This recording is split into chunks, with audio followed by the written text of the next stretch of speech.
मामले में ट्रायल चलेगा। आईआरसीटीसी मामले में लालू परिवार को कोई राहत नहीं। आईआरसीटीसी मामले में लालू परिवार पर आरोप तय, मतलब मामला चलेगा। लालू प्रसाद यादव, तेजस्वी यादव, पत्नी राबड़ी देवी लालू प्रसाद यादव की समेत कुल 8 आरोपी हैं और सभी आरोपियों पर आरोप अदालत ने तय कर दिए हैं। मतलब इन आरोपियों पर अब आने वाले समय में मुकदमा चलेगा। मतलब भ्रष्टाचार का एक और मुकदमा जिसमें लालू परिवार इस वक्त घिर गया है। अदालत ने जिस मुकदमे पर मुहर लगा दी है ये आईआरसीटीसी वाला घोटाला है और इस घोटाले को लेकर अदालत की जो आज की टिप्पणियां रही हैं खासतौर से वो लालू परिवार के लिए बहुत मुश्किल बढ़ाने वाली हैं, क्योंकि अदालत की तरफ से साफ कर दिया गया कि लालू प्रसाद यादव की जानकारी में घोटाले की साजिश हुई है। लालू पर व्यापक तौर पर साजिश में शामिल होने की बात अदालत की तरफ से कही गई है। लालू परिवार को इस घोटाले से फायदा मिला, ये अदालत की आज की टिप्पणी रही है और ये टिप्पणियां तब आ रही हैं, ये कानूनी शिकंजा लालू परिवार पर तब कस रहा है जब आने वाले समय में बिहार में विधानसभा चुनाव तारीखें सामने हैं। 6 नवंबर पहले चरण की वोटिंग, 11 नवंबर दूसरे चरण की वोटिंग और फिर 14 नवंबर बिहार में नतीजों का दिन। और उससे पहले लालू परिवार की मुश्किल बढ़ी। आईआरसीटीसी घोटाला, कोई राहत नहीं मिली है लालू परिवार को। आईआरसीटीसी घोटाले मामले में लालू परिवार पर मुकदमा चलेगा। लालू प्रसाद यादव, तेजस्वी यादव, राबड़ी देवी पर अदालत ने आरोप तय किए। अदालत की आज की टिप्पणी लालू के सख्त खिलाफ सामने निकल कर आई है। लालू की जानकारी में घोटाले की साजिश, ये अदालत की तरफ से कहा गया। आरोपी व्यापक तौर पर साजिश में शामिल, ये अदालत की तरफ से कहा गया है। और महत्वपूर्ण बात यह कि अदालत ने माना जांच एजेंसी ने जो सबूत दिए वो सबूतों की पूरी चेन जांच एजेंसी की तरफ से पेश की गई है। अंकित गुप्ता, इसीलिए मुश्किल बढ़ती हुई लालू परिवार की अब नजर आ रही है। अंकित।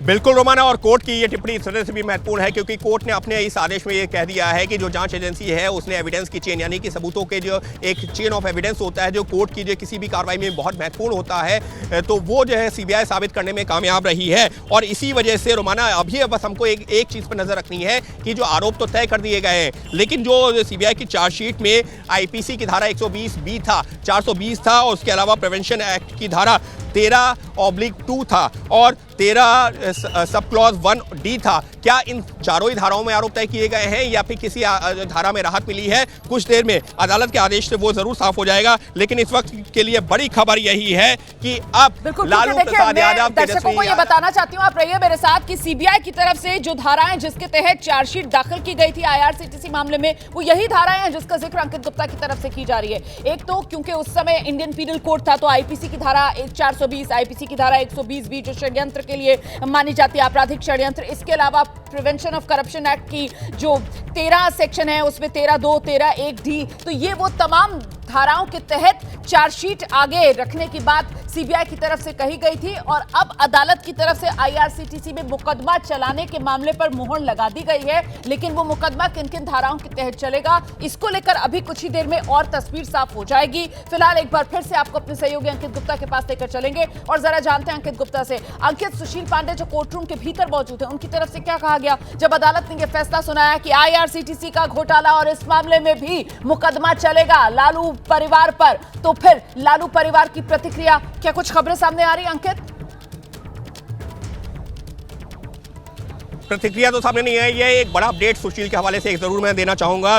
कोर्ट ने साफ कर दिया है कि किन किन धाराओं में आरोप चलेगा। जो अभी हम धाराएं बता रहे थे, यानी कि आईपीसी की धारा 420 धोखाधड़ी की वो धारा है, आईपीसी की धारा 120B यानी क्रिमिनल कॉन्स्पिरेसी आपराधिक साजिश रचने की धारा है, उसके अलावा प्रिवेंशन ऑफ करप्शन एक्ट की धारा 13 सब क्लॉज 2 और प्रिवेंशन ऑफ करप्शन एक्ट की धारा 13 sub clause 1 sub clause D में ये आरोप चलेंगे, ये आरोप तय किए गए हैं। लेकिन यहाँ महत्वपूर्ण क्या है? महत्वपूर्ण ये है कि जो प्रिवेंशन ऑफ करप्शन एक्ट यानी कि जो भ्रष्टाचार निरोधक कानून है उसके तहत जो दोनों धाराएं हैं वो धाराएं सिर्फ लालू प्रसाद यादव के खिलाफ लगाई गई हैं, तेजस्वी यादव और राबड़ी के खिलाफ नहीं। लेकिन रोमाना, एक अदालती कार्रवाई का एक जो है एक पक्ष बता देता हूँ कि क्योंकि जब अगर किसी भी मामले में जो क्रिमिनल कॉन्स्पिरेसी की धारा लगी होती है यानी 120B, तो ऐसे में सभी आरोपियों के खिलाफ उस तमाम धाराओं के तहत मुकदमा शुरू हो जाता है, क्योंकि वो एक आपराधिक साजिश माना जाता है। तो ऐसे में भले ही लालू के खिलाफ ही जो है सीबीआई ने अपने आरोप पत्र में प्रिवेंशन ऑफ करप्शन एक्ट की धारा का जिक्र किया हो,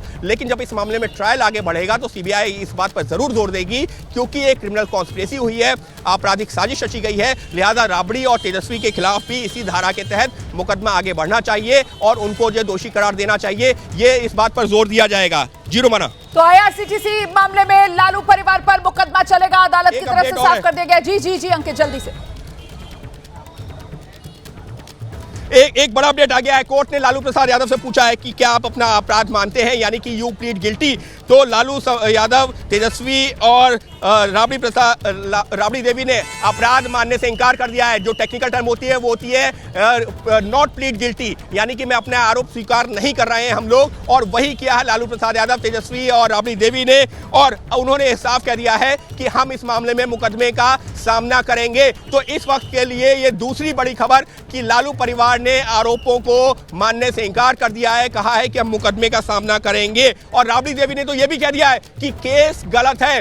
पहला बयान राबड़ी देवी का कोर्ट रूम के भीतर जज के सामने कि ये मुकदमा, ये केस ही गलत है, ये बात कही है राबड़ी देवी ने कोर्ट में। तो इस वक्त के लिए बड़ी खबर ये है कि अब इस मामले में लालू परिवार ने कह दिया है कि हम ट्रायल फेस करने को तैयार हैं, मुकदमा जो है की सुनवाई के लिए तैयार है। आरोप बेबुनियाद है जिनको हम स्वीकार नहीं करते, और राबड़ी देवी ने कहा कि ये केस ही गलत है। जी रोमाना।